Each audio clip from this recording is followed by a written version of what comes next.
سلام. اليوم نوري لكم كيفاش نخدم الموخيتو. افضل عصير بالنسبه لي هو وجو دورانج. نوري لكم حتى الديكوراسيون تاع الكيسان كيفاش جاتني بهذا الشكل. اما لوغو سورتو الناس اللي يعجبهم الحامض جا توب دي توب، والطريقه سهله مهله. احتاجيت غير 2 حبات تاع الليم ولكن يكونوا بيان جوتو، سينو زيدو الثالثه. نحتاج حلحفينه تاع النعناع فغي يكون مغسول غايه الغايه، ونحتاج علبة تاع الياغورت فاني وكاس واحد تاع السكر ما يعادل 200 غرام.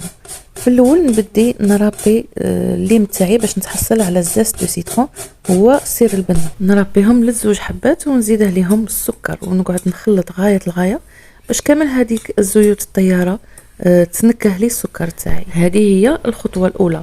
من بعد نجيب النعناع، نحي غير الاوراق، هذوك الجذور ما نحتاجهمش على خاطر كي نطحنوا يفسدوا لنا لاسبي تاع الجو، ومام لا كولور اللي يمدوها ماشي شابه. نحطهم في الغراف تاع الميكسور ونزيد عليهم العلبه تاع الياغورت فاني تري تري امبورطون، تعطينا مذاق مغاير، وحتى القوام النهائي تاع الجو يجينا خاطر وشباب ماشي ليكيد. مثلا نعصر 2 حبات تاع الليم، شوفوا شحال راهم جوتوز ما شاء الله، ونزيدهم في لو بول مع الاوراق النعناع باش كي نجي نطحن يسهلوا عليا ويطحنوهم لي غايه الغايه، ونطحنهم حتى اللي يوليو فريمون صغار صغار اللي ما يدورونجيوش حتى كي نجيو نشربوهم.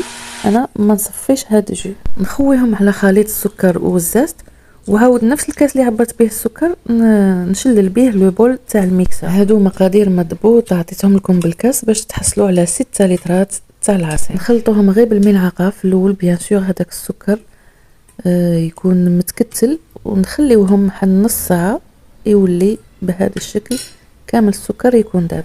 وعاود توجور نفس الكاس نعبروا به الحليب حتى هو تري امبورطون في هذه الوصفه، ينقص لنا حده الحموضه تاع الجو سيترون.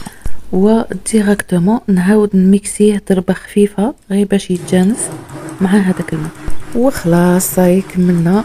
نتحصلوا على المركز الموخيتو. هذا سي لو كونسونطري، نقعدوا نزيدوا فيه الماء على حساب لو غو تاعنا، الا خاصنا يجي ثقيل ولا خفيف. وغروسو مودو هاد الكميه تاع الكونسونطري انا نزيد عليها 3 لترات تاع الماء باش نتحصل على 6 لترات تاع العصير. نفوتوا لمرحله التزيين باش يعطينا نتيجه شابه استيتيك. نحتاجو السيرو دو مونت على لا كولور، وثاني كيستعملنا النعناع في وسط العصير، وهذا السيرو انا جاني من البلاد اللي ينباع هنا والله ما فيه نفس البنه. نعمر الكيسان، وإلا خاصكم لي غلاصون زيدوهم، انا ما نشربش الجو بارد. نزين الكاس بون طرونش تاع السيترون وان فوي تاع النعناع اللي طاحت لي في الكاس، مي معليش المهم النيه. ولا ديرنيير توش ملعقه صغيره تاع سيرو دو مونت باش لا كولور تجينا شابه. هذه هي لا فاصون اللي نخدم بها انا الموخيتو. نتمنى تكون عجبتكم، سيوها وردوا لي الخبر، وما تنساوش تصوروا لي النتيجه النهائيه تاعكم وتصيفطوها لي باش نحطها لكم في ستوري تاع الانستغرام.